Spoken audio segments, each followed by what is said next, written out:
गोला तनी हेरा से अभिनंदन बार वो लोग के अपना कार्यक्रम जना के नाम है खूटा ठोक के।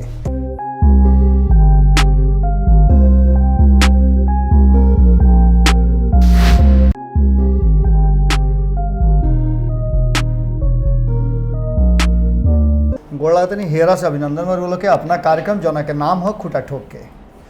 आज हम एगो बात वो लोग से करे आइल बनी, वो बात बा रउए लोग के बात, रउए लोग के द्वारा कहल बात हम आज रखे आइल बनी खूटा ठोक में। अभी चुनाव हो जाए तो केकरा के रुआ जिताई, केकरा के हराई। कुछ आंकड़ा बा, कुछ सर्वे बा, कुछ तो सोशल मीडिया पर चल रहा बा लगातार, और कुछ अलग अलग चैनल्स के द्वारा सर्वे करवावल जा रहा बा। सरकार भी सर्वे करवा रहा बा, अलग अलग राजनीतिक दल भी सर्वे करवा रहा बा, लेकिन चाय पान वगैरह वगैरह के दुकान जो कुछ खुलल बा ओकरा पर अगर चर्चा के बात करी या फिर जो लोग लौट के आइल बा वो लोग के बात करी तो वो लोग धीरे धीरे अब मौन तोड़े लागल बा। कारण कि सबके बुझा गई बा कि अब चुनाव अपना नियत समय पर हुई। भारतीय जनता पार्टी और प्रधानमंत्री नरेंद्र मोदी के लगातार बिहार पर फोकस, एकरा साथ साथ नीतीश कुमार के लगातार बिहार के जनता से और जनता के बीच संवाद, विपक्ष के लगातार तैयारी, ये सब बता रहा बा कि जनता केकरा के वोट दी हैं और कितना ज़्यादा जरूरी बा अब के लिए के चुनाव में जीत और हार। कारण कि बिहार के नया ढंग से रिवाइव करे के बा, एकरा के लेकर के जो सामने सामने बात समझ में आवता ओकरा आधार पर आंकड़ा कुछ हम आइल बा। वो आंकड़ा अलग अलग सर्वे एजेंसी लोग से बात, और ख़ास करके जो सोशल मीडिया के माध्यम से भारत लाइव या अन्य माध्यम पर वो लोग कॉमेंट कर दनी, ओकरा माध्यम से जो हमने के छाँटबीन के उसा के फटक के जो निकलने बनी जा, ओकरा आधार पर जो आंकड़ा बा ओकरा में चिराग पासवान के एगो नया एंट्री भइल बा। चिराग पासवान पर भी अब जनता अपन वोटिंग शुरू कर दिले बा। हालांकि एकरा में और नाम बा, पप्पू यादव के भी नाम आ रहा बा, उपेंद्र कुशवाहा के भी आरएलएसपी के लोग समर्थन कर रहा बा, दूसरा तरफ मुकेश सहनी के भी समर्थन हो रहा बा। बात करी तो आशुतोष कुमार के भी समर्थन आ रहा बा। ए बीच में कांग्रेस के तरफ से मदन मोहन झा के नाम भी आ रहा बा, लेकिन सबसे मजबूत नाम दुइये गो बा। एगो नीतीश कुमार के जो वर्तमान में मुख्यमंत्री बानी, और दूसर का तेजस्वी यादव के जो मुख्यमंत्री बने के होड़ में उनका अपना पार्टी के तरफ से घोषित उम्मीदवार के रूप में बना। ये सब पर जब सर्वे के रिपोर्ट आवता तो कहने में बहुत सारा चीज़ देखे के हुई। सर्वे के रिपोर्ट हम ले आकर के रुआ के बताई जरूर, और व्यक्ति विशेष से भी बताई और पार्टी आधार पर भी बताई कितना सीट केकरा के मिले के संभावना बा, ओकरा पर भी बात रुआ से रखब, पूरा आंकड़ा के साथ रखब। लेकिन एकरा पहले रुआ के कुछ आंकड़ा के हिसाब से हम बतावल चाहता नहीं कि धीरे धीरे करके 2005 से अगर उठा के देखी तो लालू प्रसाद के पटकनी देवे में कहीं ना कहीं नीतीश कुमार हमेशा आगे निकलत रहे। ये सिलसिला 2 गो चुनाव तक, यानी कि 2 गो विधानसभा और 2 गो लोकसभा तक लगातार चलल। बात करी 2004 के तो 2004 के लोकसभा चुनाव में जौन स्थिति रहे ओकरा हिसाब से बिहार के जनता कौना तरीका से वोट के लिए रही, ई बात भी रुआ समझे के पड़ी। एकरा बाद 2005 के विधानसभा के चुनाव भइल, और एकरा में जौना आधार पर आरजेडी अपना के सबसे मजबूत दावेदार मानेला, ओकर संख्या 2000 में जहां स्थिति रहे कि 2000 के चुनाव में 64 गो यादव उम्मीदवार जीत करके आई रहन आरजेडी के तरफ से, वही अगर बात करें 2005 में तो इस संख्या घट गई है 10 गो विधानसभा में यादव प्रत्याशी उम्मीदवार लोग जीत करके आई रहे। एक साथ साथ 2010 में इस संख्या घट करके 39 पर पहुंच गई, लेकिन एक बार फिर से 2015 में जब नीतीश कुमार और लालू प्रसाद साथे अले तो ये आंकड़ा बढ़ करके 60 से पार कर गई। 61 गो यादव विधायक जीत करके सदन में पहुंचे रहे। जना में अगर जातीय आंकड़ा के हिसाब से देखी तो 101 सीट पर जब लड़ रहे आरजेडी लालू प्रसाद के पार्टी, तो उनका भी 48 गो यादव उम्मीदवार के टिकट मिल रहे, जना में 42 को जीत के आई रहन। उनका पीछे पीछे चलत नीतीश कुमार भी 12 गो यादव उम्मीदवार पर भरोसा कर रहन, जना में से 11 गो जीत के आई रहन, और कांग्रेस भी 41 सीट में से 4 गो यादव उम्मीदवार के उतरले रहे मैदान में, जना में से 2 गो जीत करके आई रहन। इस सब के बाद अगर देखल जाओ तो आंकड़ा कुछ और कहता है। 2000 में जब 25% वोट प्राप्त भई रहे आरजेडी के, वही लोकसभा की बात करता नहीं तो 2005 के विधानसभा में 23.45% वोट के आंकड़ा बता रहा बा जौन सर्वे बा ओकरा में। एकरा साथ साथ आगे बढ़ी तो 2009 के लोकसभा चुनाव में वोट प्रतिशत और घट करके 19.03 हो गई रहे। तो एकरा बाद 2010 के तुरंत चुनाव भई रहे और 2010 के विधानसभा चुनाव में ये आंकड़ा घट के और नीचे आ गई रहे, 18.08 हो गई रहे। एकरा साथ साथ 2010 के बाद जब आगे बढ़ल हुआ तो 2014 में जब लोकसभा के चुनाव भइल तो ये आंकड़ा थोड़ा सा 20 भइल और आरजेडी के तरफ एक बार फिर से यादव लोग के झुकान भइल। और यह उस समय रहे जौना समय में कई गो यादव लोग नाराज, जौन की लालू प्रसाद के बहुत नज़दीक रहे लोग, राम कृपाल यादव रूठ करके खिसिया करके चल गई रहन एनडीए के तरफ। एकरा बावजूद भी वोट के प्रतिशत 20.5 भई रहे। एकरा बाद फिर आगे बढ़ी तो 2015 में वोट प्रतिशत फिर एक बार घटल और यादव वोटर के रुझान जब आरजेडी के तरफ रहे वो 18.3 के रहे। फिर 2019 में ये आंकड़ा और घट करके 15.4 हो गई और ये बात के दर्शावता कि कहीं ना कहीं यादव वोटर जौन बाड़े वो कोई कारण होखे लेकिन धीरे धीरे आरजेडी से उनकर मोह भंग हो रहा बा। हालांकि एक दावा हो रहा बा कि ऐसा कोनो बात नहीं है, लेकिन जौना तरीका से नया पीढ़ी और नया जौन आरजेडी के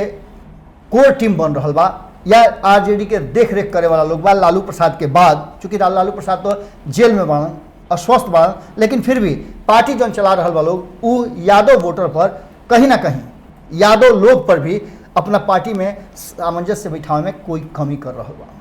ये बात साफ स्पष्ट नजर आ रहा बा। अब के संगठन के चुनाव भी भइल तो कहीं ना कहीं ये बात के ध्यान रखल गई कि अब यादव बेस्ड पार्टी ना रह करके ए टू जेड के पार्टी हुई और तेजस्वी यादव लगातार एक घोषणा भी वो अपना मंच से करत रहे। एक बात के उनका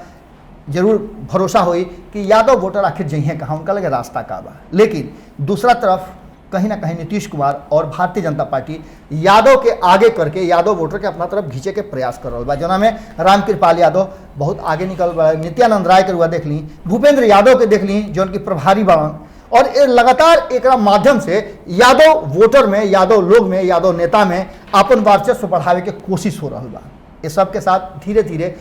कई गो ऐसा नेता बनन जो उनकी रुष्ट भी हो गई बनन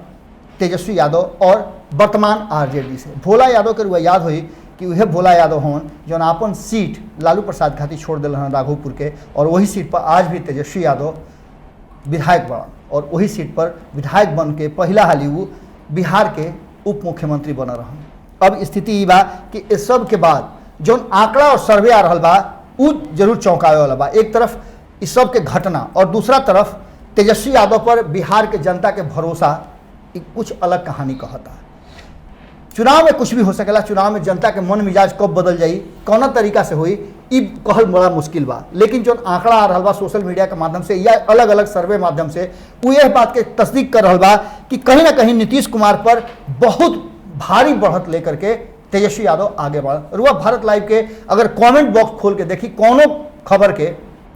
तो रुआ निश्चित रूप से ये बात पता चल जाई कि हमें RJD Tejashwi, RJD Tejashwi, RJD Tejashwi, Nitish Kumar के भी नाम बा, अन्य नेता लोग के नाम बा, लेकिन ओकरा आधार पर अगर देखा नहीं हुआ तो कहीं ना कहीं नीतीश कुमार से बहुत आगे निकल करके, माने बहुत आगे का मतलब बहुत आगे, जहां एक तरफ चिराग पासवान के 3% लोग पसंद कर रहा बा मुख्यमंत्री के रूप में, ओइजे नीतीश कुमार के आंकड़ा घट करके 17% पर आ गई बा और बाकी रुआ समझ सकता नहीं कि रेस्ट जौन बा वो कहाँ जा रहा बा। एकरा में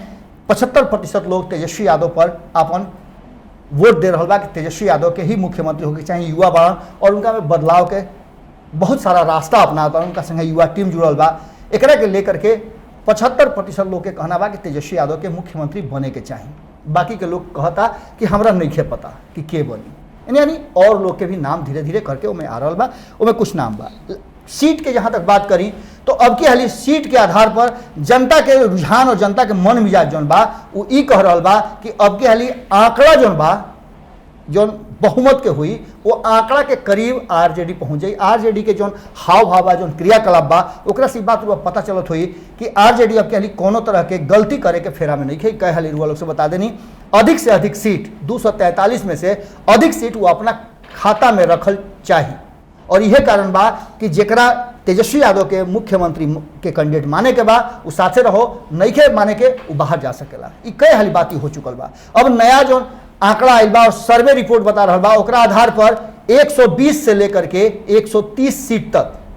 आरजेडी का बताओ जा रहा बा कि आई। अब एक मतलब बा कि 130 सीट आई तो कम से कम 150 से 60 सीट से ऊपर लड़े के पड़ी। जो 2015 के आंकड़ा बा वो आंकड़ा के हिसाब से जीत हार के प्रतिशत अगर देखा तनी तो 101 सीट में 82 सीट जीते वाला आरजेडी के जब तक 150 से 60 सीट तक अपना खाता में नहीं रखत और जनता के पूरा रुझान जो उनकी आंकड़ा रहल बा 75% लोग ये बात कह रहा बा कि तेजस्वी यादव मुख्यमंत्री होके चाहिए, अगर वो वोट में कन्वर्ट हो जाता तब जाकर के ये आंकड़ा 120 तक पहुंची, वरना स्थिति कुछ भी हो सकेला। वही अगर बात करी तो अब कह ली जदयू के बहुत बड़ा झटका लगे वाला बा, उनका 70 से सीट घट के 50 से 60 के बीच में हो सकला, यानी 10 से 15 सीट के उनका घाटा हो सकला। वही अगर बात करी बीजेपी के तो बीजेपी के सीट में बहुत ज़्यादा अंतर नहीं होत, लेकिन घाटा उनको नजर आ रहा बा 40 से लेकर के 50 सीट के बीच में बीजेपी के कहल जा रहा बा कि अबकी के चुनाव में 2020 के चुनाव में आई। अगर और अन्य लोग के बात करी तो अन्य लोग में कांग्रेस के 22 को सीट आ रहा बा और बाकी के लोग के सीट के 20 सीट में सभी लोग निपट जाए। यानी कि कहे के तात्पर्य बा कि जो सर्वे रिपोर्ट बा उस सर्वे में सीधा तौर पे लड़ाई कहीं ना कहीं नीतीश कुमार और तेजस्वी यादव में आमने सामने होके जा रहा बा। कोई कितनों दावा कर ले, लेकिन अब की हाली जनता के मन मिजाज और जना तरीका के रुझान आ रहा बा वो कुछ अलग कहानी कह रहा बा। हालांकि ये बहुत अर्लियर सर्वे बा, एक बाद अभी बहुत सर्वे आना बाकी बा, लेकिन ताज़ा रुझान कहीं ना कहीं आरजेडी और तेजस्वी यादव के समर्थक के खुश होके लायक जरूर बा। वही अगर कहीं तो भारतीय जनता पार्टी और नीतीश कुमार के और ज़रा मेहनत करे के जरूरत बा, और ये मेहनत कौना तरीका से हुई, कैसे एकजुटता दिखावल जाई, जबकि भारतीय जनता पार्टी लगातार प्रधानमंत्री नरेंद्र मोदी के योजना के प्रचार प्रसार में लागल बा और जदयू नीतीश कुमार के प्रचार प्रसार में लागल बा। दोनों के सामंजस्य में कहीं ना कहीं कुछ कमी बा। इस सामंजस्य के ही अभाव बा कि लगातार तेजस्वी यादव के जनाधार आंकड़ा के हिसाब से और सर्वे के हिसाब से बढ़ रहा बा। कैसन लागल विश्लेषण जरूर बताई सब है, ऐसे कि रुआ आधार पर ही इस सब फैसला होला। रुआ जो कमेंट बॉक्स में लिखब ओकरे आधार पर आगे के फिर से विश्लेषण लेकर के हम आए, और ये विश्लेषण सिर्फ भारत लाइव के ना बल्कि अलग अलग चैनल्स, अलग अलग सर्वे एजेंसी और जौन भारत लाइव पे रुआ लोग कमेंट करी ले ओकरा आधार पर बा। रुआ लोग कमेंट करे वाला काम जारी रखी, एक साथ साथ भारत लाइव के सब्सक्राइब करे खातिर और लोग के प्रेरित करी, कारण कि जब प्रेरित करब अधिक लोग तक जाई तो अब के के चुनाव सोशल मीडिया पर लड़े के बाद, और अगर सोशल मीडिया पर भारत लाइव रुआ नहीं देखत या रुआ संपर्क के लोग नहीं देखत तो बहुत कुछ मिस करता, कारण कि नीमन बढ़िया और ओसा फटक बीन के जो खबर आवेला वो यही चैनल पर आवेला जना के नाम है भारत लाइव। गोड़ लागत है। बढ़ाएं अपना कदम सक्सेस की ओर शिखर करियर इंस्टीट्यूट के साथ। शिखर करियर इंस्टीट्यूट पूर्वी भारत में एकमात्र कोचिंग संस्थान जो एक्सक्लूसिवली है मेडिकल एंट्रेंस एग्जाम के लिए।